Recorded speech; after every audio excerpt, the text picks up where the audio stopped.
now because YouTube does that. So hello, everybody. If this is recording, this is the virtual Beit Midrash, and we're going to have a shiur real soon here.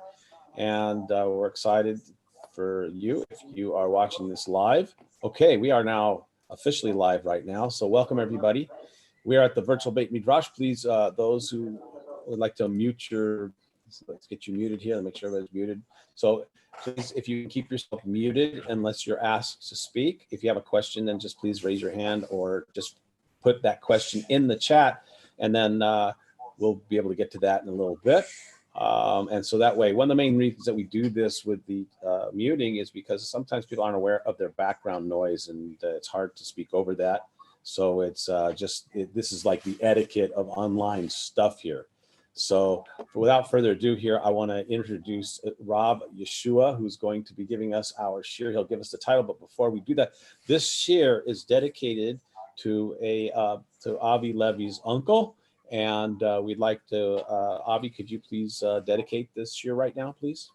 Yeah, so this shiur and the learning will be in memory of my uncle Stephen Okrent, Avrom Laeb ben Pinchas Moishe, who recently passed away. Okay, may have an Aliyah and Shemaim, and may your family be comforted with the rest of the mourners in Zion. Okay, Rav Yehoshua, take it away. You have to unmute yourself. There we are. Okay, so what I want to do tonight is basically just throw tons of ideas at you guys on the Seder, not one big idea.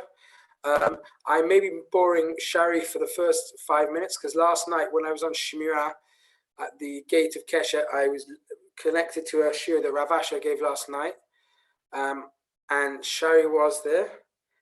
It was almost 2 hours, I think, the shiur in the end. Oh my gosh, it was so long. Hopefully you'll repeat the parts that I slept through. That would be wonderful. Okay, so it was a very cool shiur. I'm not going to repeat it all because we don't have 2 hours, and I don't remember it all.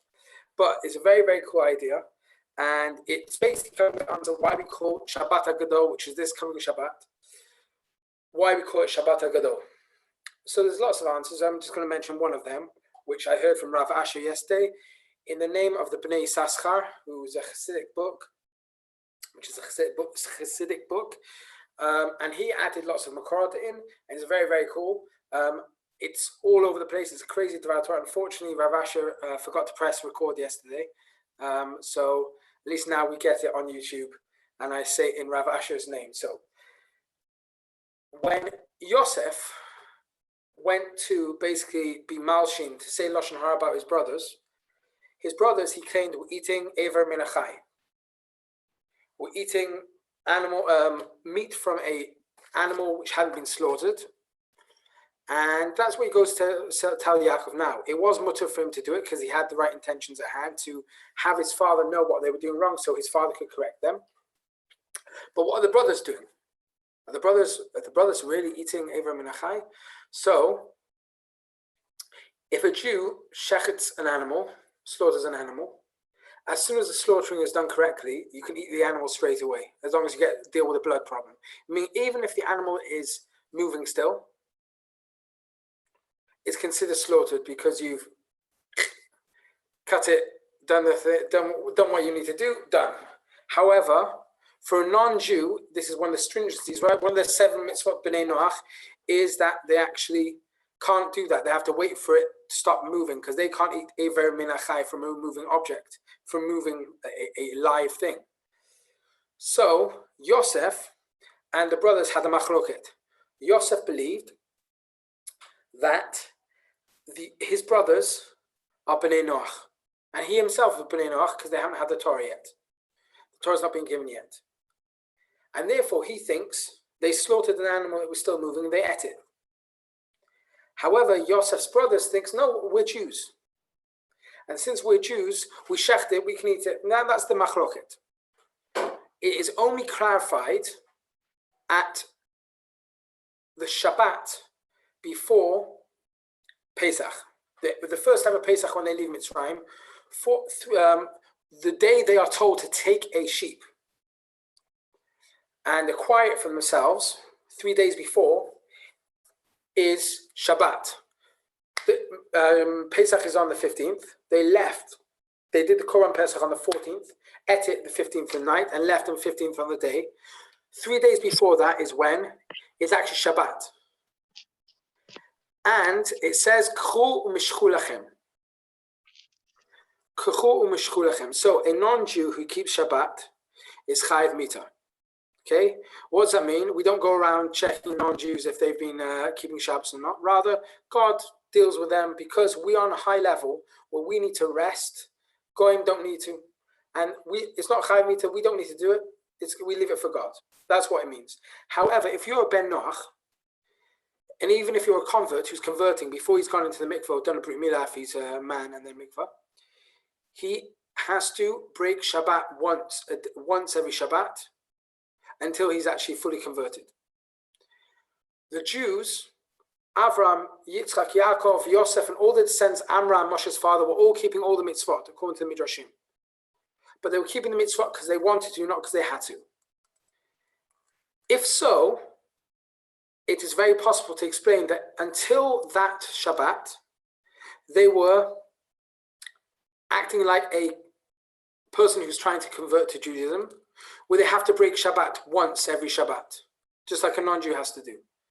And as such, this is the first Shabbat. We're going to learn how. This is the first Shabbat that you're keeping Shabbat fully, and that's why it's called Shabbat HaGadol, the Great Shabbat, because it's the first ever Shabbat they're keeping. How do we know we're keeping it? They're keeping Shabbat because it says, K'chu u'mishchu lachem, take for you and pull it, referring to how we buy. Jews, halachically, midoraita, the way you acquire something is by paying money. Acquisition is done. However, the rabbis added another mitzvah of meshicha that you have to also pull the object if it's an object. If you buy a cow, you pay the money and you pull it. And even if you pull it without paying, it's yours. You just owe the owner money. Obviously, it has to be with his agreement. You can't just walk around pulling cows along and acquiring them. But if the owner wants to make the acquisition and the buyer pulls it, the acquisition is done, he just needs to pay. By the fact that Pasuk says, K'chu u'mishchu lachem, it is inferring that God now wants us to keep the mitzvah of K'chu, means to pay for buy sheep, pull it along, even do the Rabbanan mitzvah of acquisition, and you've now been ordered to do all the mitzvot. And therefore, the Bnei Saschar says this is proof that from that point onwards, Jews are not like Bnei Noach anymore. And it's the first Shabbat ever where they are keeping Shabbat fully, not breaking it, not light switch. That's what non-Jews who are converting do. But very often they just turn off a light or turn on a light once over Shabbat, and then there's not a problem. They haven't kept Shabbat. So this is the big thing. Why it's called Shabbat Gadol? We sometimes suffer on Shabbat. I've said this story numerous times. Once on my wife and I ran a program, well, not a program, we had a Shabbaton, an unofficial Shabbaton for some organization which will remain nameless. And we had a few people joining us for a picnic. And on that picnic, Ovadia, I hear your question. Let me just finish the Torah and I'll get to you, okay? Shkaf. So on that picnic, I saw this girl was picking a blade of grass. And I told her, you shouldn't really do that. And I said it in a very nice way. And she said, that's not what God wants. God wants me to rest on Shabbat. If that's resting for me, then that's fine. Shabbat can also be, it's just a huge weight on us very often. However, this Shabbat is called Shabbat HaGadol, this coming one, because it was originally 3 days before Pesach was Shabbat. They were acquiring that lamb and putting it aside for the Korban Pesach and doing a malacha, or buying it and then pulling it. And this is the first Shabbat where they're told, keep all the mitzvot, meaning you have to buy the sheep because God is ordering you to. So that's not breaking Shabbat.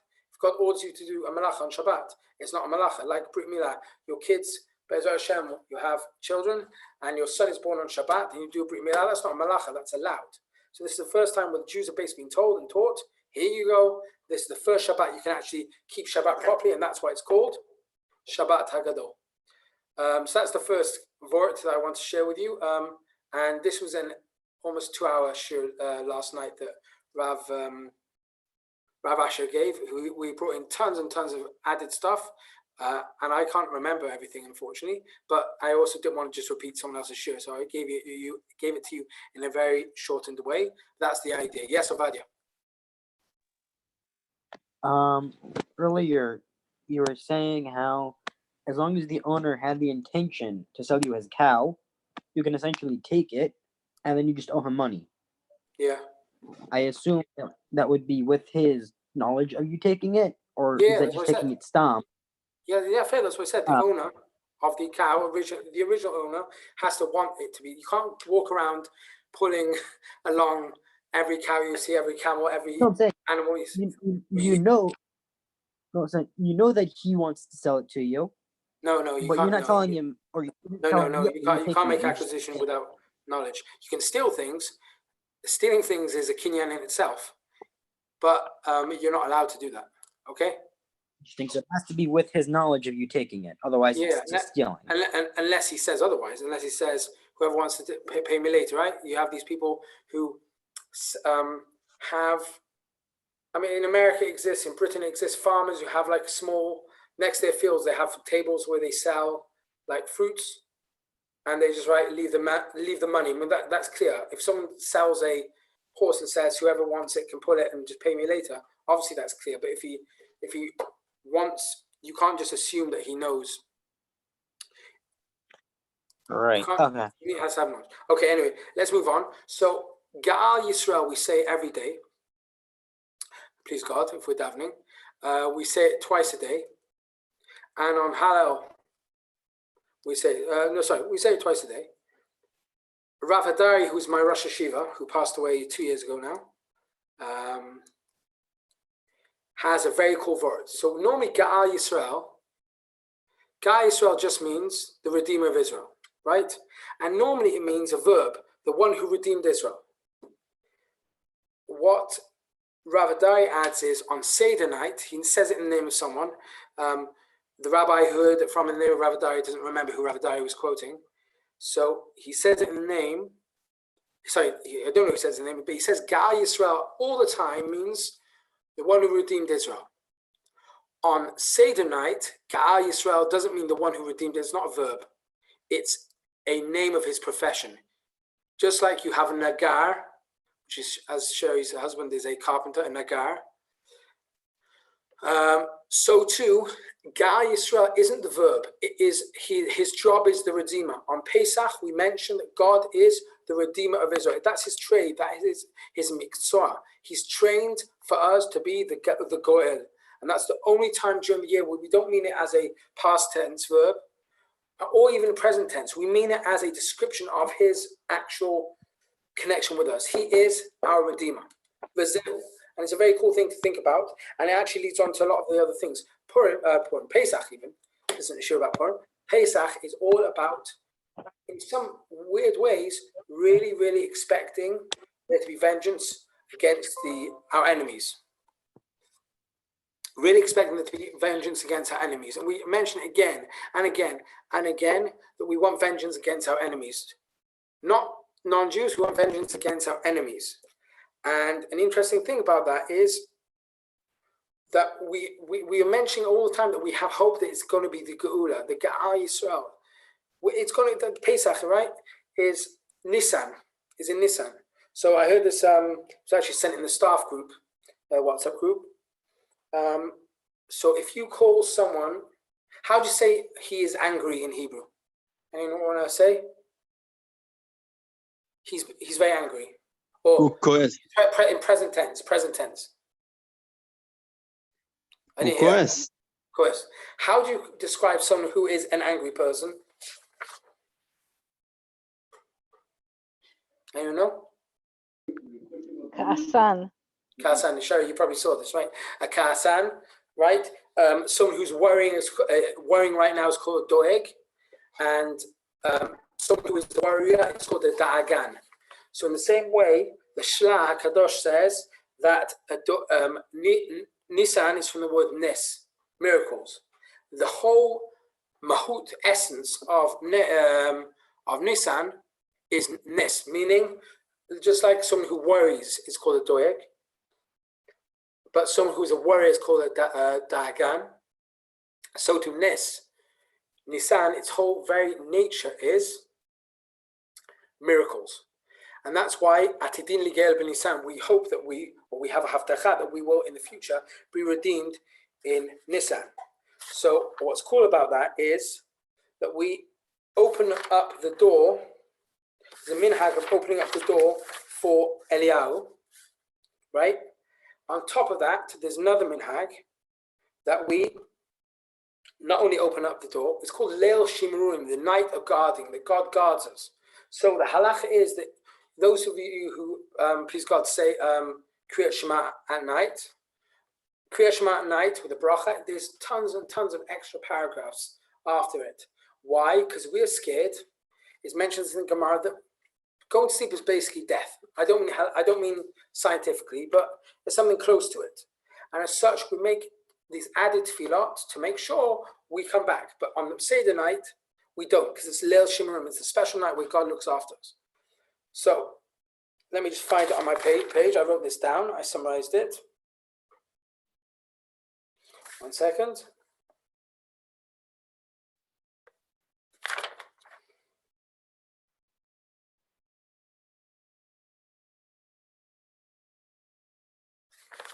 Oh, maybe I didn't write it down. Oh, I did. Here it is. The Sefer Minhag says, Manhig says, we leave the door open, we don't just open the door for Eliyahu.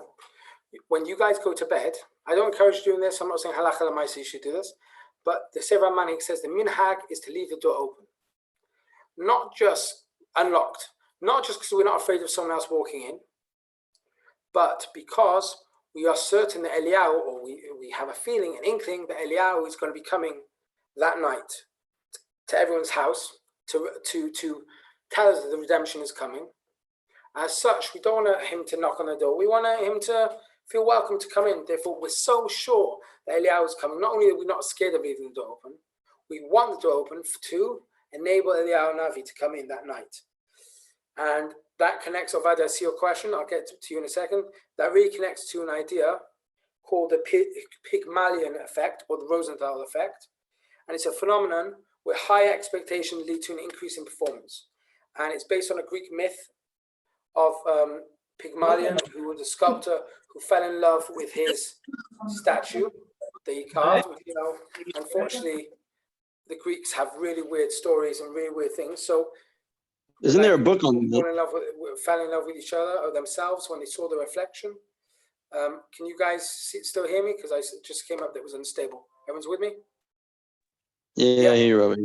Okay, so we have to increase our expectations. When we have great expectations, the result will be even bigger. The performance will be even bigger.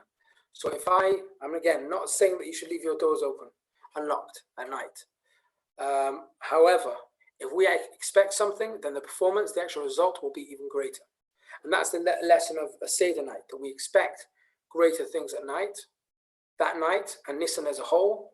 Atidin Ligel, we're going to be redeemed in a future by Eliyahu and Mashiach in Nisan. So we leave our doors open because we're so sure he's going to come in, and we have to increase our expectation. Ovadia, yeah, go ahead. Question? Earlier, you were saying how we say Ga'al Yisrael, Yeah. and most of the year, it means one thing, and then for Pesach, it means something totally different. How does that different. work? It's not totally As in, different. I mean, not It's not totally totally different. Yeah, It has the same meaning, same word. It just means something, instead of being a verb, it's his trade. How do we know this? I don't know. I heard this. I haven't seen it inside.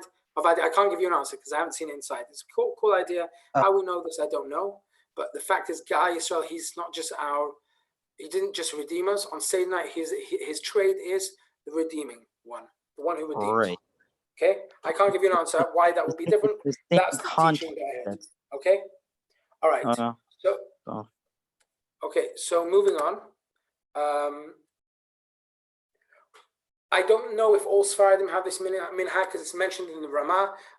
We have one Sephardi person here, I think, Avi. Avi, you can tell me if the minhag is like this or not.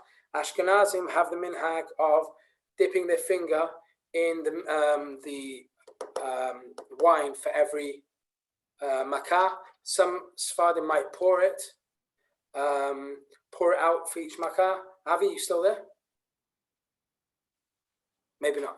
Okay, I can see he's there, but maybe he can't hear me right now. In any case, so we have that minhag of dam, Sfaradia, right? Why do we do it? So there's 3 perushim here. One is a very Kabbalistic one, which I would love to go into, but I don't understand enough in Kabbalah to be able to go into. If Rav Arizos was here, I'm sure he'd be able to explain more in depth. The Ateret Tzvi says, in total, we dip 17 times. 16 times. 16 times. Why 16 times? Because the sword of God has 16 sides. How a sword physically can have 16 sides, I don't know. But we dip 16 times in total because we hope, just like we mentioned already, that this will be the day in which God brings out his sword and defends us and fights our battles against our enemies. Okay, the Gra adds that we take the cup and go out drop by drop to show that every Makkah there was, the Mitzrayim became weakened. There was less and less of them, less strength. However, juxtapose those 2 perushim, there's another one which is the complete opposite, which is Jews are never happy fully about the destruction of their enemies. We are not a sadistic religion. We do want our enemies to go away and leave us alone. And with Amalek, obviously, we want them to go because God says. But in general, we don't want the destruction of our enemies. We just want them to leave us alone and give us independence and leave us alone. We trust God to take vengeance if he wants vengeance. We don't rejoice, however. And that is why the Haggadat Ber Miriam Kiat Moshe says, it hints towards, the Divrei Yirmiyahu says, that when we saw the Mitzrayim dying, our simcha was lessened. We are merciful people. If someone is achzari, it actually means that they might have, if someone is cruel, a Jew who's cruel, it actually means that he might have a bit of non-Jewish DNA in him or evil DNA in him. No, I don't want to say non-Jewish chasran, rather foreign DNA in him. How do we know that a Jew is Jewish? If he has the midah of a Jew, which is rachmanut, mercifulness. And Jews are merciful. And we, when we saw the Mitzrayim dying, 1 second, Ephraim. When we saw the Mitzrayim dying, we were happy because it meant it meant that we were saved, but our simcha was lessened. And because our simcha was lessened, we pour out or take a finger and take out some out to show that we're so sad.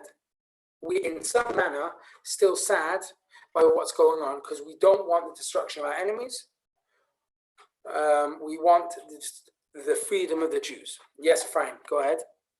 So my question is, so you said how we're merciful people, and when we see someone get hurt in like war, and it's not even on our side, we still have feelings towards that. And my question is, like the Mossad and Shabak and many elite forces, some of them have to torture in order to get information out. How can you do that and be merciful at the same time? So Ephraim, I don't know how you know they torture. I don't know where you get that information from. Okay, all right. So let's assume you're right, because I don't know if they do. Let's assume you're right.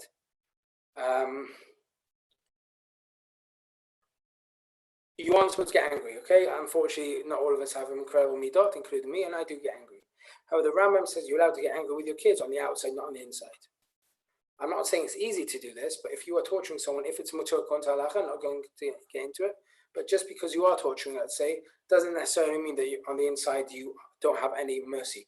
You are, and actually, the reason why you're torturing is because you have mercy, because this terrorist may be trying to kill and dispose of other Jews, and therefore the merciful thing is actually to get the information out of him, whether it be through torture, whether it be through other methods. And the same applies to Amalek, that we destroy Amalek, and it's actually a merciful thing to do, because, again, I'm not saying it will be easy to do. I've mentioned this many times in Shiurim, that I think we should all do all the mitzvot of God, but it's very hard not to have second thoughts with the issue of Amalek. Obviously, we should do it, but not to be to have a complete clean conscience whilst doing it. I'm not on that level at least. But the reason we do it is because Amalek is such an evil nation that it is merciful to get rid of them. Because if we don't, they're going to cause so much damage to the world. And the world will one day thank us. Thank you for dealing with Amalek. Okay, so that's the next idea we had. We also have the idea of the 4 sons. Now the 4 sons, they're mentioned in the order of Chacham, Rasha, Tam, the wise one, the evil one, the simpleton, and the one who doesn't even know how to ask. The first question I want to ask about this is why they are in this order, specifically the Rasha straight after the Chacham. Why not leave the Rasha right to the end? Mamash put him on the extremes of Judaism, like on the Mamash on the outside. Why is he Mamash next to the Chacham? So one answer I saw is like a table plan. We want him to be sitting as close as possible to the tzaddik. So hopefully the tzaddik will rub off on the chacham. Meaning, it's not the tzaddik's job to actively do kiruv necessary. Rather, just by proximity, the tzaddik, the rasha is going to see the chacham's example and hopefully learn from his example. Not because of kiruv, right? Yes, Shay. Why did you all of a sudden call the chacham a tzaddik? Yeah, I know. I shouldn't have. That's why I corrected myself. Oh, I tried to. Later. Okay. Right. You're right. I did. Right. The Chacham, who does seem to be the tzaddik, but he's intentionally not called.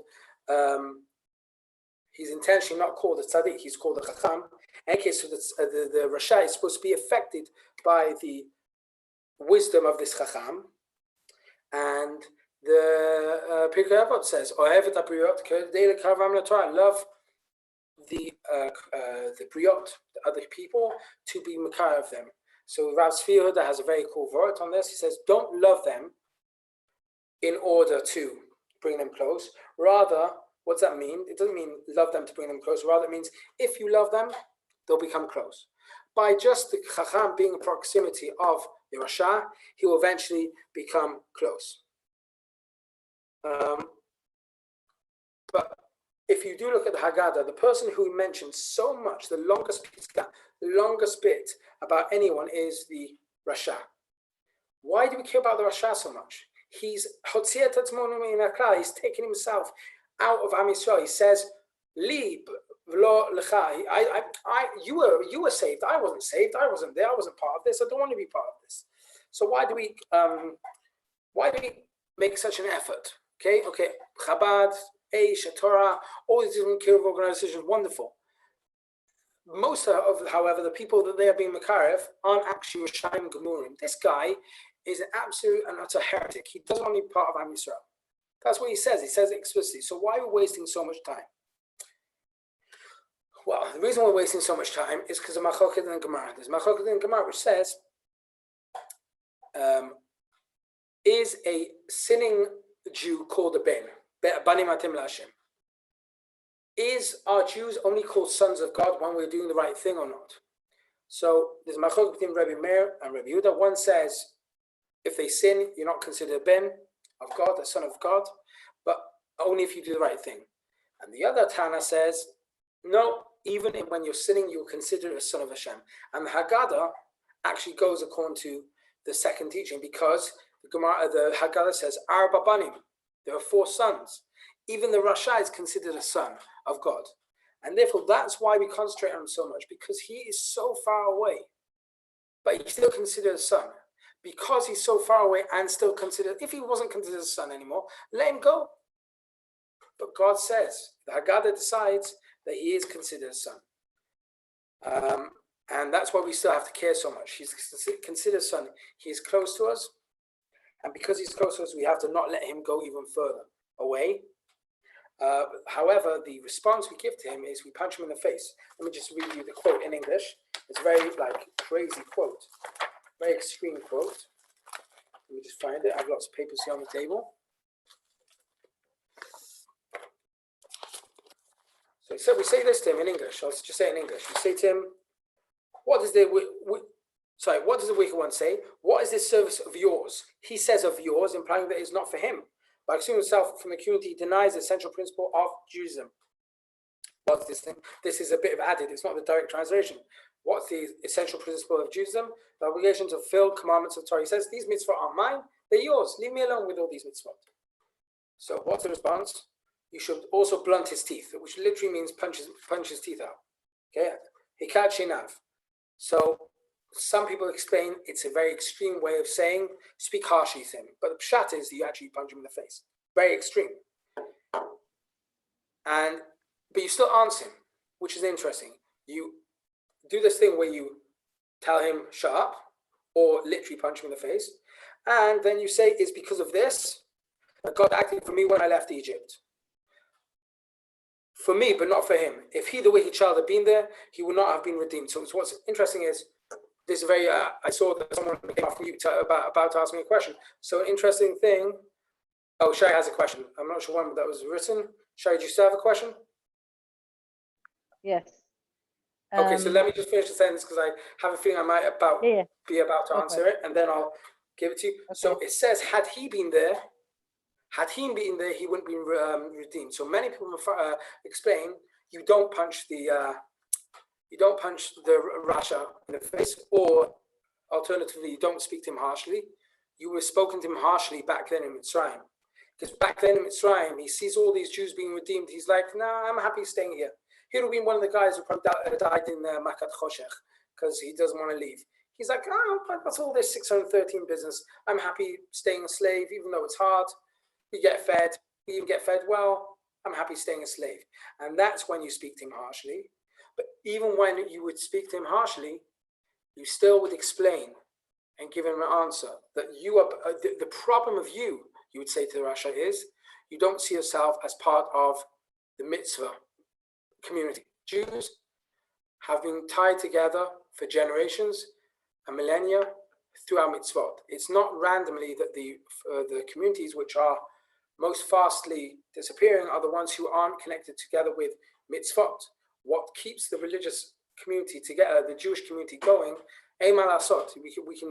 You can deny the fact that the Torah is true, but at the end of the day, the Jews who are staying Jewish and affiliated to the faith are the ones who have the mitzvot. And that's the problem of this Rasha, that he's taking himself out of it. So even a Rasha today, okay, the Rasha back then in Yetziat Mitzrayim would have acted him harshly. The Rasha of today, you need to explain to him, you are taking yourself out of Klal Yisrael. You are not seeing yourself as being relevant to Am Yisrael and the mitzvot that God has given to us. And therefore, that is why we put in so much time into answering the Rasha, because he is still a Ben, and we want to make sure that he doesn't distance himself even further. Sherry, if you still have a question on this idea. Yeah, I've never understood why we get all down on the Rasha for using the second person, atem velo hu. The Chacham also uses Lashon Sheni. So why don't we get down on him? Because he's actually asking a question to clarify, whereas the Rasha is asking. There's two ways of asking questions. Right? You can be a critical thinker. We're always taught to be a critical thinker, but there's a critical thinker to disprove Judaism, and there's being a critical thinker to understand Judaism further. The Rasha isn't interested in furthering his relationship with Judaism. The Chacham wants to understand. Like, yes, in Rav Asher's Shiur, I asked a challenge on his Shiur to further my understanding, not to like, oh, like there's this whole thing in yeshivot, lesson machinot, where you want to chap the Rebbe, you want to disprove the Rebbe, you want to like ask a question which he can't answer. Why? That push is because you want to disprove Judaism. Many people, if you want, not because you want to further your understanding. If you want to ask a question, remember, not to disprove them, but rather to further your understanding of Judaism, that's wonderful. However, many people want to ask questions to disprove Judaism, and that's the Rasha's problem. He's come to disprove Judaism as opposed to further his understanding. So I totally understand that on the concept, but in the Lashon of the Haggadah, what it's pointing at is lachem velo lo. Right. That's the diuk of the Haggadah. But in the Chacham also says atem. He also uses the same ta'ana. It's a word usage. It's not a tone. It's not a But the Chacham does the same thing. Well, okay, so this is where it may come into the fact that even though he's called a Chacham, he's still the righteous one, and therefore we assume that even though the tone may not be sensed, even though it may not be explicit, that is what we're coming. The Chacham, someone who's truly wise, is truly righteous, and therefore he is asking from a righteous point of view, and isn't coming to latris neged yadut. I mean, I haven't seen that answer inside, but that seems it would be the answer we need to give. Okay, so I wanted to move on. So Rav Sinai Adler, this is a very cool idea. Rav Sinai Adler is a rabbi in Maseret, in the Kollel Meretz. He used to be a rabbi, a Rosh Shiva of, not Rosh Shiva, Rav Shiur of Ashkelon or Ashdod. And he is a Holocaust survivor. He was the last kid in his shul to have a bar mitzvah before his before the Holocaust. I'll just take the book down from my shelf to show you. 1 second.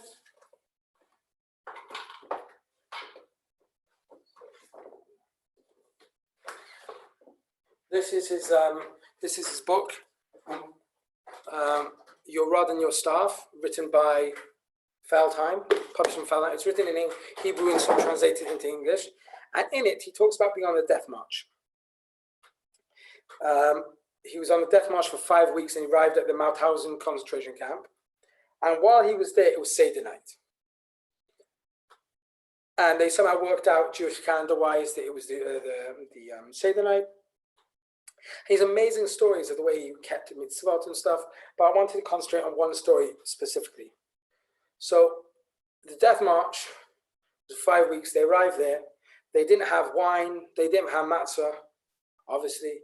And he describes in the story, he describes very descriptively that the only marrow they had, the only bitter herbs they had was the bitterness of slavery, of being slaves to the Nazis. So he and a friend decided to do the only mitzvah that was possible for them to do, which was the Magid. So they walked around quietly, whispering to each other the bits of the Haggadah they remembered by heart.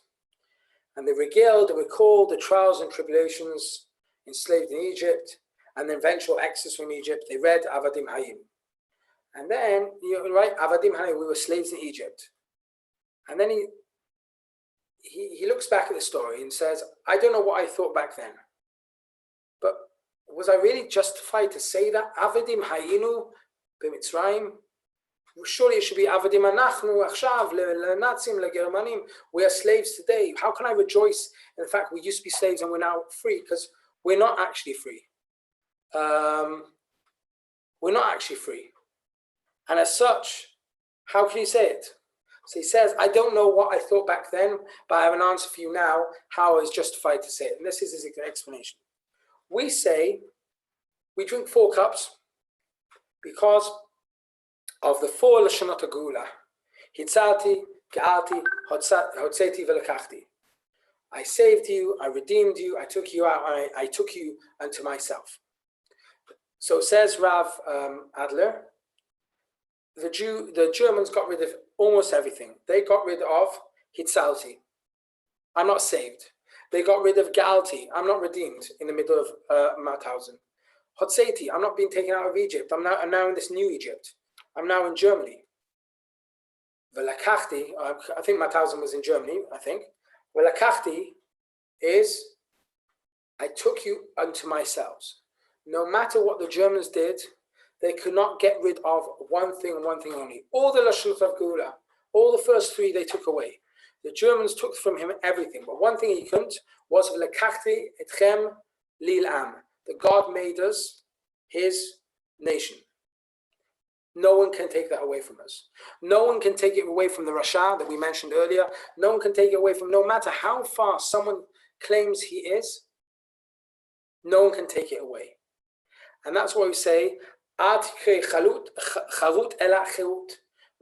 The 10 commandments were engraved, chiseled onto the luchot, onto the 2 tablets. And the Midrash says, don't read charut, read chirut. They are which we learn from that is what? That the mitzvot free us. The mitzvot are there to free the Jewish people. Very often we feel weighed down. 3 tefillot a day, tzitzit, tefillin, kriyat shema, all these mitzvot. Shei atzar. We go to the bathroom, even have to make a bracha on that, like the mishigas that we have to go through, the craziness that we have to go through as Jews. However, God tells us, and this connects to the story I said about the girl breaking that blade of grass, it's all about outlook.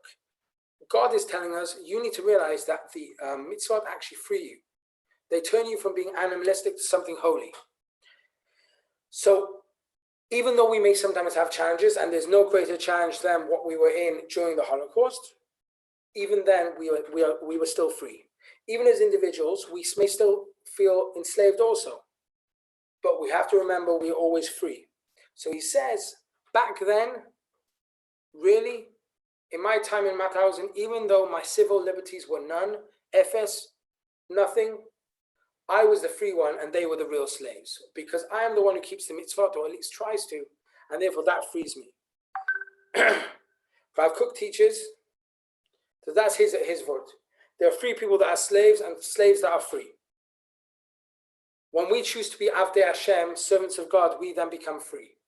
When we choose to free ourselves from God as such, by not keeping mitzvot, we actually become slaves. Slaves of foreign ideals. Rav Erz has mentioned before that he doesn't call himself dati, he calls himself tiv'i. Obviously, he does call himself dati. If someone asks him, are you religious? He says yes. But what he means is, I am natural. I'm going back to the real way. I'm freeing myself by being who I am supposed to be. And that's Rav Adler's idea, right? So the lekachti can never be taken away from us. And the difference is that, that we are freeing ourselves, right? If you keep the mitzvot, you are effectively freeing yourself. If you don't, then in some way, you may actually feel freer. Okay, I'm not keeping mitzvot anymore. I can go to the beach and go surfing. That's an amazing freedom that you have suddenly. However, this teaching, as Rav Kook told us, Rav Sina Adler said originally, actually frees you. Keeping the mitzvot frees you. Just want to tell you a cool story about this. Rav Sina Adler, he received this box. So I'll tell you a little story about this box.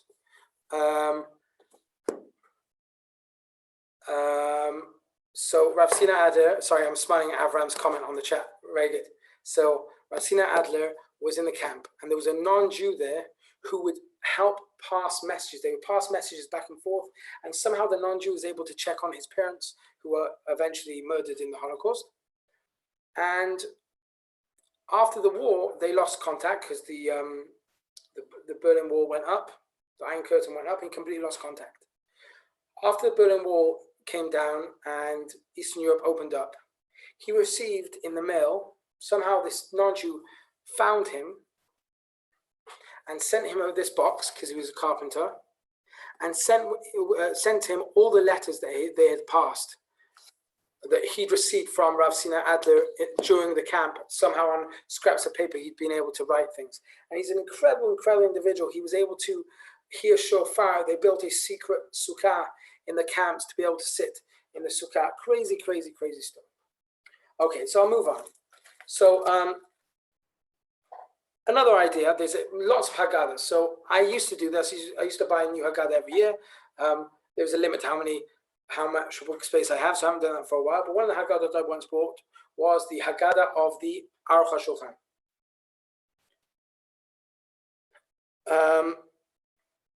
And he has a Haggadah called Haggadah Leil Shimurim, the night of the guarding, which we mentioned before was the night where God looks after us. And he has an idea, a very cool idea. So in the Haggadah, we have a story about Rabbi Eliezer, Rabbi Yehoshua, Rabbi Elazar ben Azariah, Rabbi Akiva, Rabbi Tarfon, who were together in Bnei Brak. If we look further in the story, we actually know that Rabbi Akiva is the one in Bnei Brak, and they're all visitors. Question is, why is Rabbi Akiva the rabbi magnet? Let's say it like this. Why is he attracting all these rabbis to Bnei Brak? Anyone got any ideas? Why is Rabbi Akiva the one who attracts everyone, pulls everyone to Bnei Brak and not Rabbi Akiva going somewhere else. Anyone got any ideas? You can take yourself off mute if you do. No? Okay. So he suggests like this. Rabbi Akiva is the famous one. What's one of the most famous stories of Rabbi Akiva? And bizarrest until you hear the explanation. They get to Harabait, destroyed Harabait. Harabait has been destroyed. And this is the first time they're even seeing it, quite possibly, since its destruction. And they see a fox. Right? Miracles had happened on Harabait where the meat wouldn't go off and the flies wouldn't go on Harabait. Now you've got a fox walking around Harabait. And they start crying and bawling with tears. And Rabbi Akiva is the one who starts laughing, right? I assume everyone knows the story. And they ask him, Rabbi Akiva, what's going on? What's going on here, laughing at the destruction of the Beit HaMikdash? The fact that a Tameh animal is now walking around Harabait. It's like today, you're looking on Harabait and seeing, unfortunately, even though it's a holy place for the Arabs, they often play football up there, or soccer as I call it. You can see that from the roof of Hakotel and the other yeshiva. You can see them just messing around there. It's like me looking up there saying, haha, look, wonderful. Isn't it great that they're on right next to the Kodesh Kodesh and they're playing a soccer game? Oh, great, they just scored a goal. Like, that does make sense to rejoice that. So what's going on there? How is Rabbi Akiva laughing? So they ask him, and Rabbi Akiva says, because if this prophecy is going to happen, and there's a prophecy about the fox walking around Harabait, then the later prophecy of the rebuilding will also happen. And the other rabbis say, you have comforted me, you have comforted us, you have comforted us. Rabbi Akiva is the one who is able to see, he's the one who's able to see the positive. He's the one who's able to give hope. And since he's the one who's able to give hope, he is the magnet to draw everyone to him. It's even possible that in Bnei Brak, they're hiding from the Romans after the Mered Bar Kochba. That's one of the claims. And therefore, Rabbi Akiva is basically on the losing end now. He was the, Chacham teaches that he was the shield carrier of Bar Kochba. He's like his main ally, a rabbinic ally, and now he's in hiding. And they come to him because they know that so soon after the Beit HaMikdash being destroyed, Pesach being the night of a faith in the redemption, their faith is mamash destroyed. They've just seen the Beit HaMikdash destroyed. They need to what? Go to somewhere where they can get a recharge of hope. And that place where they can get a recharge of hope is by Rabbi Akiva. They need to go dafka on the Leil HaShimurim, Leil Emunah, the night of faith, and go to him and have that recharge of Emunah. That recharge of understanding, wow, this isn't the status quo. This can change. Even though we're now waiting close to 2,000 years for that recharge to happen, Rabbi Akiva is the one who, in the midst of the destruction, is the one who understands that there is hope. And that's why he becomes the glue and the magnet for the other rabbis to come towards him, so they can be sure of the fact that the redemption is going to happen. Okay. Anyone want to ask any question before we move on to another idea? No, okay. So we just began discussing this, but we'll go further in.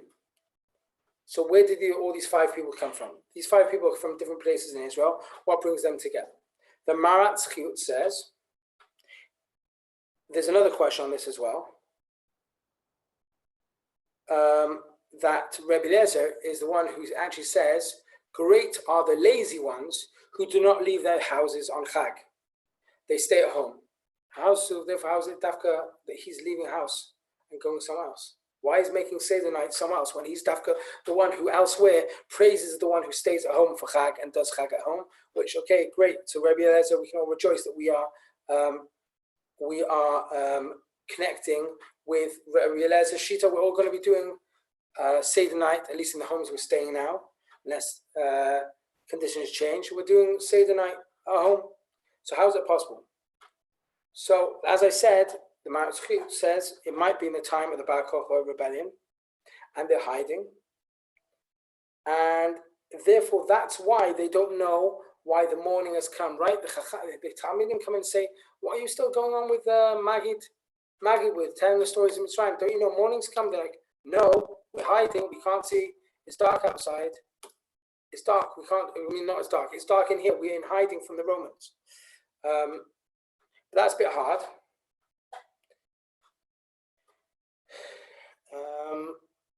Hard to explain that and to accept that idea that they're hiding, because it's not the best thing for 5 rabbis to hide together. You're drawing attention to yourselves. You're telling me they're coming in and out. Well, the Romans aren't going to have spies around searching for why there's so much movement around in that area. Of course they are. So let's go for further. So the Gemara says, in every generation, we need to see ourselves as if we've been redeemed. That's why some Sephardim have the minhag of hitting each other with leeks, with spring onions, which is a bizarre minhag, with spring onions as like slave drivers. And some Libyans, I think I heard, Libyans have a minhag of carrying, I think it might be Persians as well, carrying the matzahs on their back as if they're leaving Mitzrayim. We do all these things to like feel that we're leaving Mitzrayim right there, right now, right again. So once we've had that, the Rambam says, it's not lirot, it's l'harot, to show yourself, to do actions, which he actually strengthens what some of the Sephardim do. They do all these actions. We do all these actions to convince ourselves that we ourselves went out. So the Shiur it says, why don't we make a bracha on Magid? Why not? Because we already made the bracha when we said Kriyat Shema. So we don't need to make a bracha again. Gai Yisrael, right? We made a bracha. So we don't need to say it again. So it seems like there's a connection between the mitzvah of Haggadah and mitzvah of remembering Yetziat Mitzrayim. But there is a difference. What's the difference? They are similar, but if we understand what's really different, we can understand what's going on in this whole story. There are 3 differences between the mitzvah of Haggadah, of telling over the story of Mitzrayim, and the mitzvah of remembering Yetziat Mitzrayim. When I say, Ani Hashem Elokechem, Asher Tzeitti Elechem Mitzrayim Elechem Elokim, right? Ani Hashem Elokechem, we don't have to say it out loud. We mention it for ourselves. Whereas with the Sipur of the mitzvah of Magid, we actually have to read it to other people. We have to actually say it out loud and declare it. And therefore, it's quite a problem that if you do say it alone, rather you're supposed to ask yourselves questions and answer it yourself. It actually has to be out loud. It might seem that you're crazy speaking to yourself, but it actually has to be out loud. Next, the other difference is with Shiur, with Ani Hashem Elokechem, right, mentioning it in Kriyat Shema. It's enough mentioning it. Whereas with the story of Mitzrayim and the Magid, on Seder night you have to start from the slavery and end with praise that we were freed. Whereas in Rob, you're breaking up. You're breaking up. Okay, I don't know what to do about that. So I hope you have... No, you're sounding good to me, so it might be on your end there, Ephraim. Okay, so anybody else? Yeah. All right. Okay, so I will just continue, and there's not much I can do. I mean, I have internet. No, but it's not on your end. I'm hearing you clearly.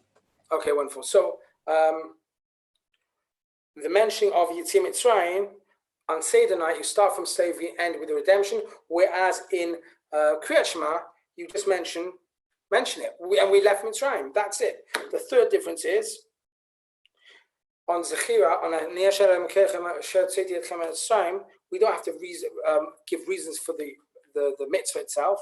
Whereas in the mitzvah of Magid, we ask Pesach Hashuma, why do we do the Pesach? What does Pesach mean? This, that, and the other. We go through Tamei Mitzvah. So there are differences. So with that being said, the Sfat Emet says this. Rabbi Eliezer's weird way of contradicting his normal actions of leaving his house is actually for a different reason.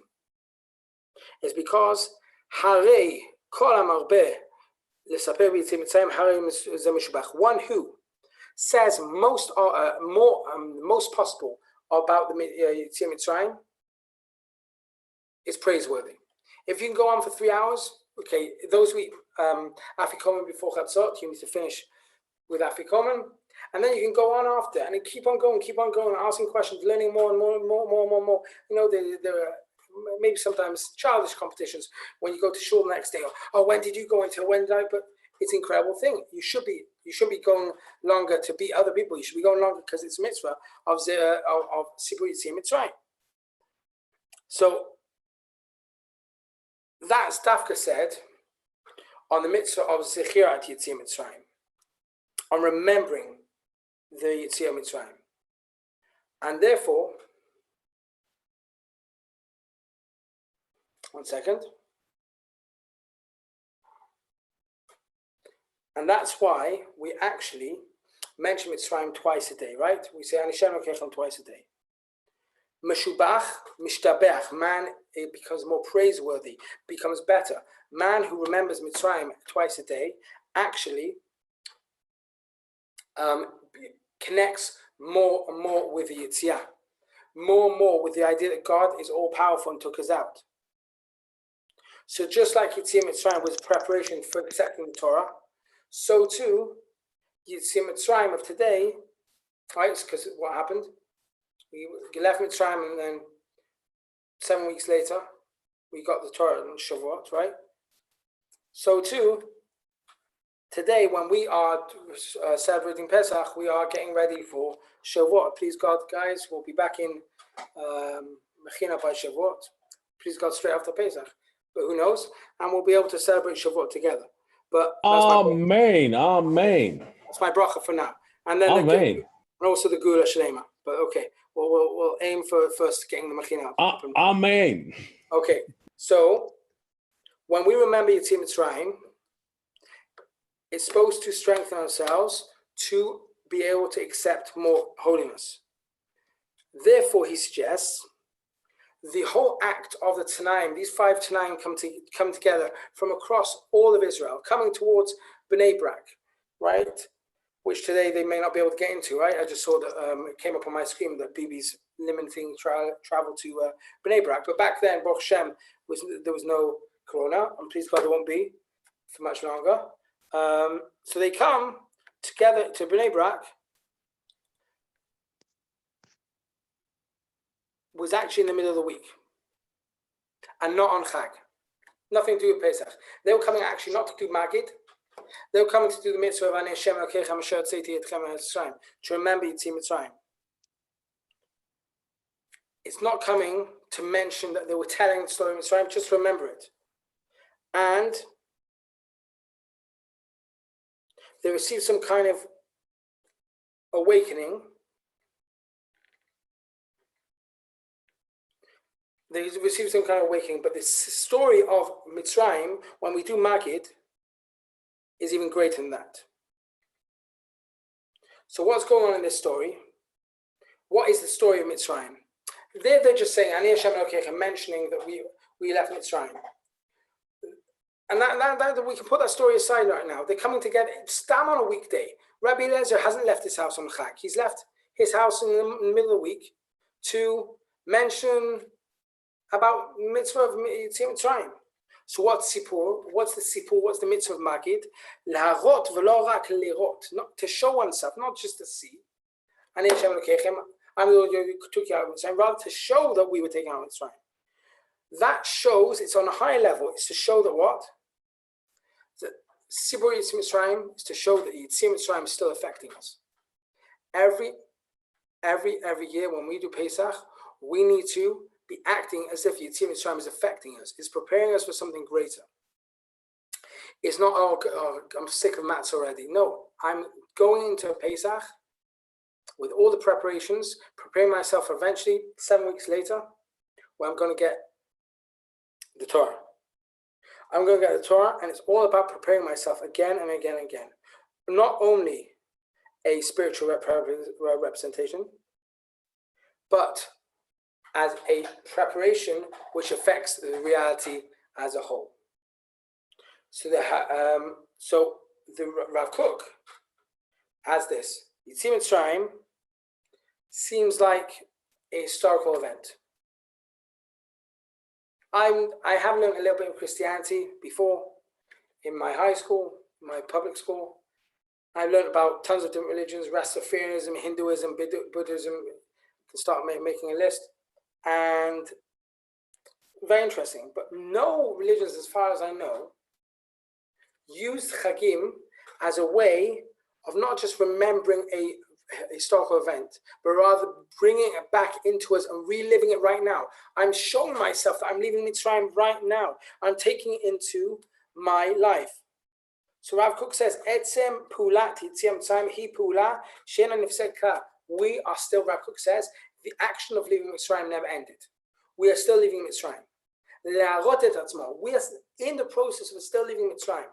Until the Geula Shlema has come, we have not left Mitzrayim. We're still going through that process. And that is why they came together to do Zechirat Yitzim Mitzrayim. We are coming together on Seder night to do the Sipur Yitzim Mitzrayim, to show that we are still in that process. We are damned, we are slaves to other ideas, slaves to ourselves, slaves to the wrong things. And we are every year freeing ourselves again and again and again.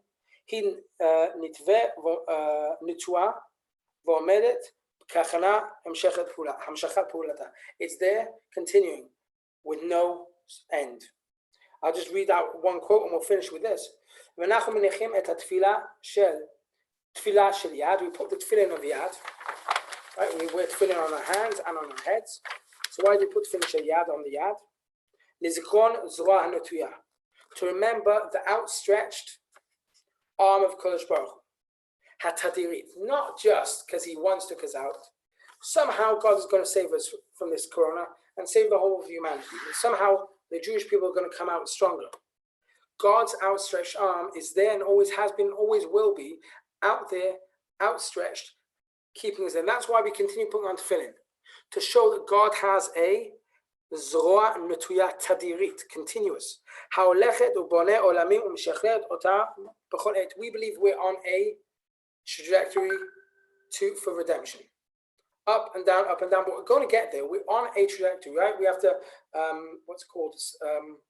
bring down the curve. I can't remember what the term they're all using on the news, but we have to bring down that curve. So our curve for redemption has ups and downs, but we're always going up. Why? Because the Zohar, which took us out of Mitzrayim, the outstretched arm that took us out of Mitzrayim is there and taking us out. And no matter what, with all the Michsholim we have, we gave away the Sinai. Okay, it was for peace, but we still gave away land of Israel. We gave away Gaza, Gush Katif, and only bad things that come from it. We gave away northern, lots of Sfona Shamon, and we only got bad things from that.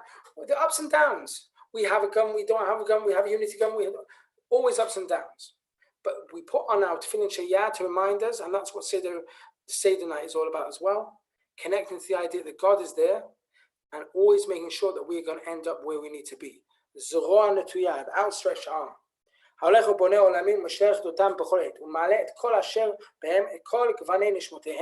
Lifts up. God is always interested in lifting up the neshamot of all the people on earth. It's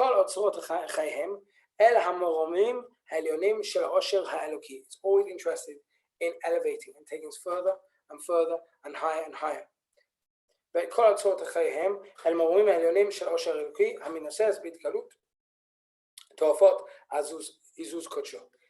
is there making sure that we're getting higher and higher and higher. And that's the Sipur Yitzim Mitzrayim. Those 5 rabbis coming together, it's unlikely that it was Seder night. It was them coming together to learn about, it was maybe them coming together to just get more in-depth understanding of Zechirat Yitzim Mitzrayim. And you need to do Kol HaMarbeh, those who are mentioning day in, day out, Yitziat Mitzrayim, day and night, Ani Hashem Elokeichem Asher Hotzeithi, that's Meshubach. But the mitzvah of Sipur Yitzim Mitzrayim also should be increased. But it's only once a year. It's once a year where we really understand that we are reliving those things, not because it's just a historical memory, because we are trying to show that we are aware and part of the process of Hazroa Hanetuya Hatadirit, the consistent and constant hand outstretched, saving us from every trouble, And even when there are slip-ups, we are on a roller coaster. The roller coaster, unless it's broken, always gets to its destination. And we believe that we are on a roller coaster which cannot break. It's going to get to its destination with all its ups and downs, and we'll get to the end. We may have to queue up a long time for it. And once we're on it, there may be ups and downs, but we have to believe that tomorrow, in a second, well, redemption doesn't happen at night, but tomorrow morning, we're going to be there waiting for that redemption. We don't leave, like I said, the door open every night. But Dafka Nissan, the night of Pesach, is a night where we need to know Eliyahu is just around the corner and have that belief that he's there. And even though every year we say the Shana Haba B'Yerushalayim Habenuyah, next year in the rebuilt Yerushalayim, we need to believe that this year, this time when we say it's actually going to be the right time. And please God, that's my bracha, that we will be in Yerushalayim Habenuyah with no limitations in movement, with good health for everyone. I don't know if I'm going to be giving another shiur next week, due to the fact that it's so close to Pesach, and I'm going to be starting a lot of cleaning, Be'ezrat Hashem, and helping out around the house with the kids. But Avram, you can stop the recording if that's okay. But please God, if anyone has any questions right now or in the future, I do. I have a comment here that I'd like to say here. Go on. I muted myself. That was I thank you very much for this beautiful shiur, and I think it's a big, it's a wonderful shiur that you gave, and it's really honoring the neshama. I want to get the name here in a very beautiful way, as it's provoking.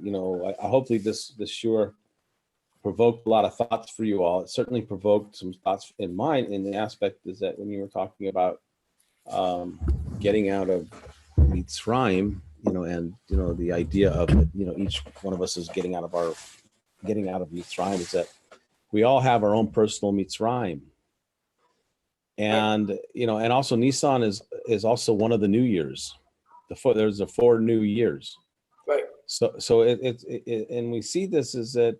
So the question is, why is that a new year? What makes that part significant as a new year? And I'd like to, suggest that, that every year we're getting out of Mitzrayim. It's a new year, and and we're supposed to remember that's part of the mitzvah, like you said about remembering the Mitzrayim. But the question, comes is that what does it mean to us personally? What is our own personal Mitzrayims that we're in, and understanding even like what does the word Mitzrayim mean, which is constriction. Something that causes a constriction. In other words, it's the roadblocks that we have for ourselves that that we need to be able to overcome. It's the lack of belief in something, that is causing and holding us back from getting us to where we need to go. Right. Like what you mentioned too is quite interesting. Is that what happens? Is where are we going? We're heading to Har Sinai to receive the Torah. So all of us are heading somewhere. Hopefully, we're heading somewhere. We're to receive something that that we want. And Bezrat Hashem, we should, all of us should, use this Pesach to use this experience, to be able to elevate ourselves, to be able to, in terms of, because I think it's very difficult sometimes for people to understand, like, what does it mean to go to Mitzrayim? To Har Sinai. But in our own personal lives, we understand what does it mean to try to overcome something, and what does it mean for us to try to get somewhere we'd like to go. Right. So even with what you said, I want to add to that and connect to that. And if anyone has any questions, I'm happy to take them after that. I used the roller coaster mashal quite a few times towards the end of this year. If we go with the roller coaster mashal, the roller coaster started moving in the creation of the world. When God, as soon as he created the heavens and the earth, the roller coaster started moving to the eventual destination of the redemption of the whole world. However, the home straight, when does the roller coaster get to the home straight? It gets home straight at Yetziat Mitzrayim. Because until then, everything is just leading up to the slavery of Mitzrayim. Avram, Yitzchak, and Yaakov don't know necessarily where the destination is going to be, but they know that Jewish people are going to be enslaved for 400 years. They know that eventually they're going to be enslaved for 400 years, which is actually 210 years. But it's okay, 210, we'll go with 210. We're going to be enslaved for 210 years. The first time when the nation starts having this relationship with God, where he is a redeeming God, as we said, he's Gal Yisrael, he's the Redeemer. He's like a carpenter, he's our Redeemer, that's his job, is at Yetziat Mitzrayim, and then we get a huge push again at Har Sinai. And since then, we've been up and down. We've done loop the loop. We've done through underneath a pool of water. We've gone near some fire, which has taken us around the bend and given us G-force to really feel, to have our stomachs thrown left, right, and center. I hate roller coasters. My brother-in-law is actually designs roller coasters, which is quite cool. He's a roller coaster engineer, but I'm never going to get on any of his roller coasters because I hate roller coasters. But the mashal is still true that what? We are on this roller coaster, and we're very close to the end. Not just because we're near year 6,000. We're on the close to the end because Mitzrayim was the beginning of the end. So when we started our redemption process, had we not sinned at Chet Egel, we'd already be thousands of years in redemption. Had we not then sinned at the spies, we probably also could have fixed it. We keep messing up as a people. However, right now we're literally in the last few meters of this. We're about to feel the shake of the brakes of the roller coaster before it, Rob, I have a as question. it breaks. Yes, Yosef. Welcome. So when the Jews were in Mitzrayim, they had Moshe to guide them, to tell them what they were doing. Right now, obviously, if Moshiach meant to come, we need someone to guide us. Where like, how are we meant to know what to do? What guide us from what point to where? No, I'm comparing Mitzrayim with now, basically. So right, but who was before Moshe turned up? They knew they were going to get redeemed. Okay, at least the Zkanim did. They may have had struggles with their Emunah, but they knew it was going to happen eventually. No one was around then either, right? But they but so did we. So do we. We know we're going to be redeemed too. We're in the same spot as Yosef is. Your question just strengthens why there are so many Jews who don't believe in the redemption right now. On the liberal side, on the irreligious, secular, aren't really connected to it. On the Haredi, they believe it's happening, but not necessarily through the Zionism, right? And the reason why is because we don't have Nevuah today. We could be wrong. I don't think we are. We could be wrong. We're not wrong that the redemption is coming. We might just, however, be wrong that it's through the Zionist state. I don't think we are. I am 100% sure that we're doing the right thing and rebuilding the land of Israel, even when there are secular people in control, and working with the secular is completely in line with what God wants. But you are right, Yosef, that because we don't have a leader, we are lost. And that's actually even a midrash, which says, it was turned into a song, can't remember by who, Anavim, Anavim, Higia Azman Gulatchem. So one of my friends used to think that Anavim meant grapes. So grapes, the time of redemption has come. It doesn't mean that. It means the humble ones, like Anava. Humble ones, Higia Azman Gulatchem. The time of redemption has come. So it starts with the Mashiach is standing on Har HaBayit, on the Beit Mikdash. It's been built. He's standing there.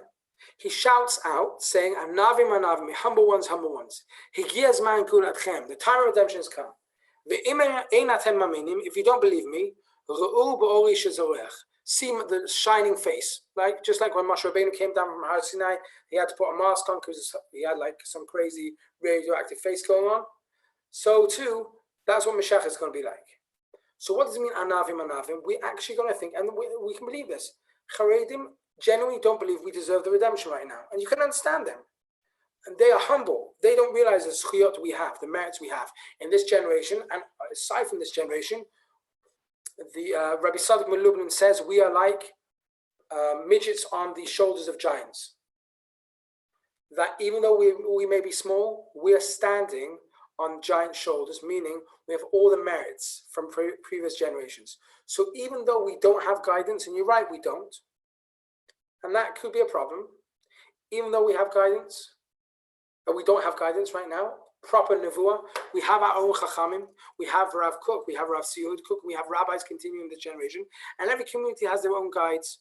Every community has their own chacham who guides. And the Haredim aren't wrong by following their guides. They should follow their guides. But one day the guides are going to wake up and see, wow, they actually were right. And that's fine. For now, it's fine that the Haredim disagree with us because you are right. We do not have a prophet. We don't have a prophet who's guiding us. We have chachamim. We have people with Ruach HaKodesh. Who has Ruach HaKodesh? Who doesn't? I don't know. But we have guidance. God is guiding us. And just by looking in what has happened in our very recent history, I'm going to leave the Holocaust out because I find it hard to put that into any historical context because I can't see. Well, actually, I'd like to make a point of that, if you don't mind. Go on. Is that right now what we're doing is we're experiencing a something which is a global issue, and it is non-discriminating. Right. And there are people who seem, I heard, and I don't want to pinpoint or make it like a very general comment, but just that there is an idea of those certain people who believe that when they say that, God is going to protect them if they learn Torah. They're not worried about coronavirus because, the Torah is going to protect them. We know now from the Holocaust, chas v'shalom, that was also not discriminating in terms of what kind of Jew was murdered, whether he learned Torah, he did. Just one second. And that even today we're seeing the same thing happening again, where what we're seeing here is that it was naseh v'nishma. It wasn't that we're sitting to learn and then we're going to hear and then we're going to take action. So the aspect is that when we see this idea that we think we're above nature, which actually what Rav Dessler talks about, there is no, that's a lower level when you think that nature is separate from God, because there is nothing separate from God. It's just God. So, but the idea that, in our level to see things derech hateva, that somehow, we're above nature. This just, we're seeing right now that reality isn't true. And that what we're seeing now, what's happening is it's coming to what's becoming an equalizer right now. And hopefully the real tshuva that we're seeing is the people who felt that they were above nature, that now that they see that perhaps they're not, and then maybe we can together as a, wait, just let me finish. And maybe together we can see, that like what you're talking about, you're speaking about how the Haredim talk about, have a particular idea, but perhaps this thing that's come to the world now is bringing that humility that you're talking about. Bezrat Hashem, that we come to a humble idea to where it's not the unity government that we're looking for. We're looking for the unity Am Yisrael. Right. Okay. So, if I just answer the thing about Torah defending, we need to discuss what it means, because there's a Gemara which says that the Chachamim are patur from paying tax for defense of the city because their Torah defends the city on its own. That's the explicit Gemara, so we need to understand what that means. Because we still do believe that people have to go to the army, have to make some hishtadlus, some effort, because we aren't above nature. But in some ways, someone who is very holy is in some ways above nature. It may mean that he's above nature in the way that no matter what happens, he gets to Olam Haba. That may be true. But also, one thing to note, that even though some people in some communities aren't being very careful about it, Telstone, it was just in the news, Telstone, which was a third of their population was in quarantine and had tons of cases. They've now not had a case for a week or something because they went so extreme on quarantine. They closed down all the shuls, all the mikvahs. They closed down even the... Where is this? Kiryat Yarim, also known as Telstone, by Mevaseret. just outside Yerushalayim. So they closed down even the supermarkets, and you're only able to order, and they set up phone lines, and they put in all the efforts to persuade people. And the Rav of the Yishuv, who didn't need to be in quarantined himself to prove that he was taking it seriously, and so everyone else would as well. So there are some people who take it seriously. So I've made some generalizations about Haredim, which I shouldn't, that they don't believe in the redemption, because Rav Kook was pretty Haredim, he believed in redemption. So you're right, we shouldn't make redemptions. Avrom, you mentioned about being careful about making generalizations. It may show people that we're redemption not through Zionism or redemption in general? Pardon? You mean the Haredim don't believe in redemption through Zionism or redemption in general? No, for sure they believe in redemption. I meant redemption through Zionism. If they don't believe in redemption, they don't think we're in the Geula. That's what the difference is. Well, they might. Yeah. 1 second. The Netivat Shalom, who was a Rebbe of the Slonemer Hasidus, says we're in the redemption, but for a different reason.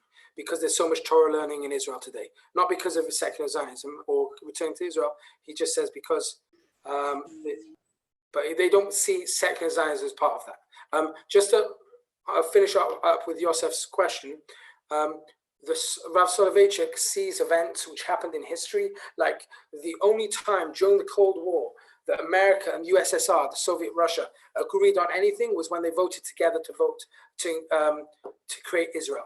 He has like 6 or 7 knocks in history, which like hint towards us that the redemption is happening. So we in Jewish tradition look outside and search for events happening which can hint towards us for us what to do. We're not blind. Rav Kook even used to write the word, I mentioned this in Numa Shiurim, I'm going to mention it again. Rav Kook used to write the word historia with a taf. I'm going to just write it in the group, in the group chat in Zoom. I'm going to write it. There are 2 ways of writing historia. There's, well, it's actually probably this, whatever, with a taf or with a tet. In modern Hebrew, it's written with a tet. Rav Kook used to write it with a taf. And people used to ask him, or the people asked his son, Rav Tzvi Yehuda, why did you write it with a taf? Why did your father write it with a taf? From the word hester. One second, hester. Let me just write it in. Oh, I'm getting the wrong language. Hester, Yud, then Hey. He says historia is made up of the word hester ka, God being hidden in history. Our job is to discover him. And so, Yosef, you are right that we do not have guidance from above directly as a prophet, and therefore we may be going astray.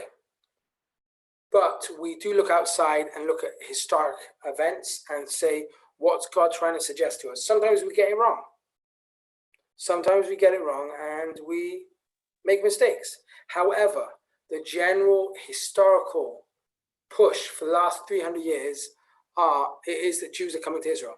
Talmidei Agra, Talmidim of the Gra.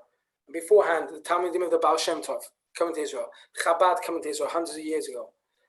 Sfardim returning to Israel from North Africa, and from Iraq. We have to wake up and we use the expression, smell the coffee. We could be completely wrong, but I want to take a guess, which I will, and I even say a bracha for that guess. I say, so I'm even willing to put God's name on it.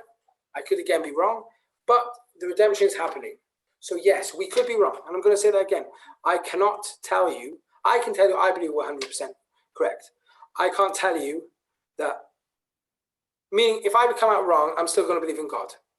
Because even though I say I'm 100% sure, unless I have a prophet, I can't actually be 100% sure. Because I don't have guidance. Back in the day when we had... Wait, 1 second, Yosef, go ahead, Yosef, go ahead. Yosef was first. I said maybe you are a prophet. Oh, maybe. I want to hear a funny story before Ephraim says what he wants to say. 2 years ago, you guys are Machzor Kaftet. 2 years ago, in Machzor Kaf Zayin, I made a guess when we're going to find the Aron HaKodesh in the Vatican, even though it's probably not there, or the Kelim of the Beit HaMikdash. Maud Dominitz, who I was supposed to remind to come to the Shiur, and I forgot to. so at least it's on YouTube Live. He wrote it down in a calendar, on his Google calendar, that random date I guessed. So Yosef, if I end up being right, I will have prophecy. I assume though, however, I am way off. Anyway, so I guess that we'll see. Wait, Rob. Nathan, I'll check. Rob, before you were saying, you something about excluding the Holocaust, just modern day, like after the Holocaust. You're saying something along those lines? Yeah. So there are events. Yeah. So there are events since the Holocaust and before the Holocaust, which are genuinely pointing towards us needing to get to Israel. Why do I exclude the Holocaust if that's what you're asking? I don't know if that's what you're asking, or if you just wanted me to finish my sentence. No. I wanted, you didn't finish your sentence, so I just wanted to Okay, know so I was listing like events which have clearly been in history pushing us towards a redemption, and the Kabbalists, I have a book at home, please God, you guys will be back here and you can borrow my books again.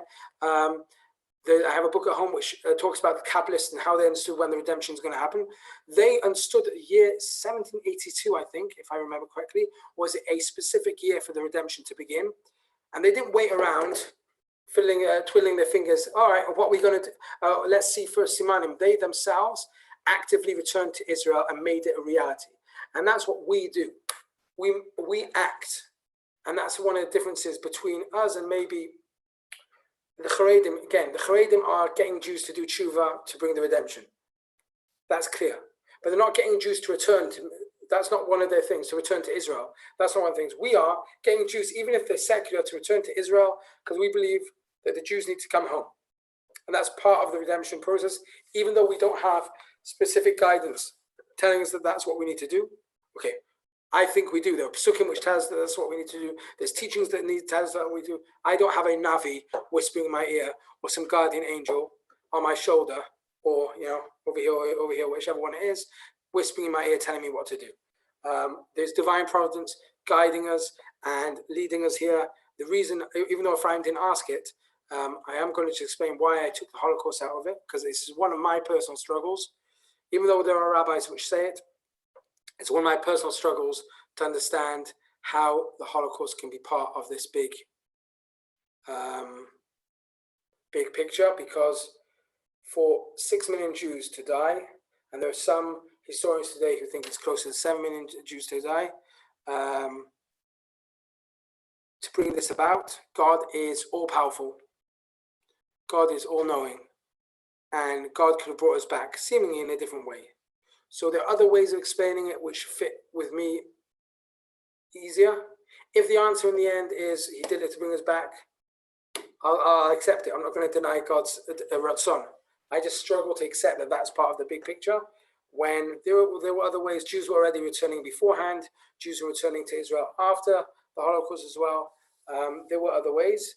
And obviously, if that is the way, and that's, the Ema Bar Mismecha, which you learn with Rav Eres, please God, after Pesach on Sundays at 12 o'clock, he talks about that, the Ema Bar Mismecha, Rav Taichtel was murdered in the Holocaust. He says the Holocaust is to bring the Jews back to Israel. That's what he claims. No problem with him saying that. Me, for a person who's never gone through that, I find it chutzpah for me to say it outright. For me, not other rabbis can say it. I, Yehoshua Sakatan, don't think I have the authorization or the godless or the greatness to be able to say the Holocaust happened because of ABC. I do, however, think that other events through our history have been clear signposts for turn right here, turn left here, drive another 200 meters and you get to the land of Israel. And I think God is guiding us back. Yosef, you are, however, right. I'm just going to repeat myself one last time, that we don't have any explicit godly guidance that I can say for sure, but it's clearly what's going on, in my opinion, through historical events that we are being guided back. Okay? Thank you, Rav. All right. Does anyone else have any questions? No, that was good, Rav. Shakoch. All right, guys. No, wait. I've got something to say. Okay, go ahead. Okay, I see this at, Natan, he says next year in Jerusalem, right? It's a big thing. People say next year in Jerusalem. Yeah. Right. And for those of you who are not living in Israel right now, who are watching this on YouTube or, it's because we have this Shiur is dedicated to Shiur. The Shiur is dedicated to the memory of Avrom, Laeb, and Pinchas Moishe, and that may his soul have an aliyah, Shemaim. But you know, I want to say this is that, you know, just to give you a quick story, is that, you know, when I remember living outside of Israel, and that you know, at the end of the Seder we say, you know, next year in Jerusalem, L'shana haba b'Yerushalayim. You know, I said this, you know, year after year. Till one year I thought to myself, you know what? I keep saying next year in Yerushalayim, L'shana haba. We're all saying, yes, next year in Jerusalem. And you know what? Why? I asked myself, why am I still here? Seder after Seder after Seder for years. I didn't make Aliyah until I was 45. So you can imagine that's a lot of years of saying next year in Jerusalem, right? You know, then I thought about it. I thought about it for a little bit. I says, you know what? The problem is the attitude. It's the mindset. Next year is like pushing it off. Nah, we'll do it tomorrow. You know, like Mexico, mañana. Mañana we'll go to Jerusalem, right? So that final year, my last year outside of Israel, I said, I'm done with this next year in Jerusalem business. I said, when everyone at the end of the Seder said, next year in Jerusalem, I said, no, this year in Jerusalem. I said, that's it. And you know what, folks? I made Aliyah. I moved to Israel that same year.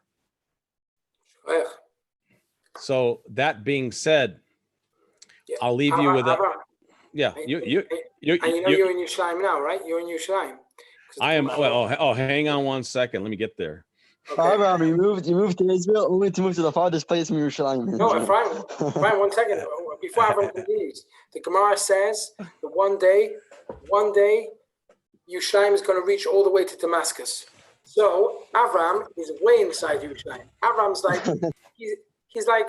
Well, like you can see I'm already there, right? So guys, I can see the kotel from if I walk 5 minutes, I can see the kotel. See that, Yosef, man, you're the man. So you folks that are watching this, Yosef, staying within the 100 meters. Staying within 100 I have 2 messages to say for those of you living outside of Eretz Israel, Jews that are living outside. It's come home now. This year in Yerushalayim. Don't say next year in Yerushalayim. Why? Because next year in Jerusalem are for people who live in Israel, not for people who Shana haba b'Yerushalayim are for people who live in Israel, not for people who live outside of Israel. People who live outside of Israel, who are Jews, or say Jews who are outside of Israel, should be saying L'shana hazot b'Yerushalayim, this year in Israel. And why do I say for the people here that are living in Israel, why do I say that L'shana haba? Why do we say that? Because when we read the Shema, it tells us if we don't do what Hashem says, he'll quickly remove us from the land of Israel. So the greatest punishment those of you outside of Israel are thinking, you know, being outside is okay, maybe, I don't know. But you know what? Being in Galut's a punishment. Being outside of Israel is a punishment. But, you know, we fooled ourselves in thinking that it's okay. And that's why you say next year in Jerusalem, you keep pushing it off. So what I'm saying to you, in the merit, now, I don't mean to insult anybody, and please forgive me if I do, but in the merit and the memory of Avrom, Laeb, Pinchas, Moishe, who is named after Ben Moshe Rabbeinu, who brought us out of Egypt and here to the land of Israel, that was the ultimate idea that God had for us from Avraham Avinu. So when we say the Shema, and we say to remind us that it is a zchut, it's a merit to be able to live in Eretz Israel, and that when we say here, those of us that live here, we're begging God that we will be here this time next year. We don't take that for granted that we're able to live here. And so I want to bless everybody here. Those of you who are outside of Israel, this year in Yerushalayim, and those of us here in Israel, this year in Yerushalayim too, that we should be celebrating at the Beit HaMikdash, bringing the Korban Pesach. And so even if we're sitting on our table, so we should, Bezrat Hashem, we should all should have the merit and never take for granted that we're able to live here in this land that God gave us, this great land that God gave us. So Bezrat Hashem, Lashana Haba Yerushalayim, this year, next time we'll be in Yerushalayim. Lashana Haba Yerushalayim. All right, shkach, guys. I don't know what more shiurim are planned for this week or tomorrow, and for next week. But please, God, anyone wants to speak, you know where I am. Jake and Eitan, it was great to have guys from next year with us today. Jake, it was a pleasure. Eitan, I assume you're still there. It was great having you. And yeah, Eitan's coming back on. And Ephraim, Yehuda, and Yosef, well done, guys. It was a long. I wasn't planning on making it an hour and 40 minutes, but I'm glad. I hope everyone enjoyed. And shukach for everyone being here. Everyone knows who I am. Thank you, Rav. Message. Shukach b'simcha. Good. Thanks, Rav. All right. Have a good night, guys. Thank you very much. Shakor.